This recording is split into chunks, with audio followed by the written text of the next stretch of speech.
2025 കണക്കനുസരിച്ച് ലോകത്തിലെ ഏറ്റവും വലിയ കോടീശ്വരൻ ഇലോൺ മസ്ക്. അതങ്ങനെ വെറുതെ ആയതല്ല. അതിനു പിന്നിൽ ഒരുപാട് ഫെയിലിയേഴ്സുകളും ഒരുപാട് സ്വപ്നങ്ങളും ഒരുപാട് എഫേർട്ടുകളും ഒക്കെയുണ്ട്. ഇന്നത്തെ വീഡിയോ ഇലോൺ മസ്കിന്റെ ഇൻസ്പിറേഷണൽ സ്റ്റോറിയാണ്. ഇലോൺ മസ്ക് തന്റെ 9ാം വയസ്സിൽ കോഡിംഗ് പഠിക്കുകയുണ്ടായി.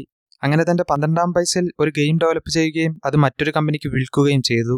അദ്ദേഹം ഒരു അന്തർമുഖനായിരുന്നതിനാൽ അധികം ഫ്രണ്ട്സ് ഒന്നും തന്നെ ഉണ്ടായിരുന്നില്ല. പുസ്തകങ്ങൾ ധാരാളമായി തന്നെ വായിക്കുന്ന ഒരു വ്യക്തിയായിരുന്നു ഇലോൺ മസ്ക്. ദിവസേന 10 മുതൽ 12 മണിക്കൂർ വരെ പുസ്തകങ്ങൾ വായിക്കുകയും ചെയ്തിരുന്നു. ഒരു പ്രായത്തിൽ തന്നെ പുതിയ കാര്യങ്ങൾ പഠിക്കാൻ ഇദ്ദേഹം വളരെയധികം തന്നെ താല്പര്യപ്പെട്ടിരുന്നു.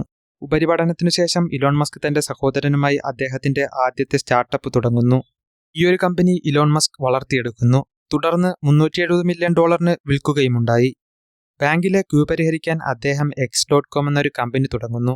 ഇതുവഴി ജനങ്ങൾക്ക് ഓൺലൈൻ വഴി പണമിടപാടുകൾ നടത്താനായി സാധിച്ചു. അതൊരു വലിയ വിജയമായി മാറി. മസ്കിന്റെ ജീവിതത്തിലെ ഒരു വഴിത്തിരിവായിരുന്നു ഇത്. പിന്നീടത് പേപ്പാൽ എന്നൊരു കമ്പനിയായി മാറി. $1.5 ബില്യൺ ഇത് വിൽക്കുകയും ചെയ്തു. ഇതിലെ 11.7% ഷെയറും ഇലോൺ മസ്കിൻ്റെതായിരുന്നു.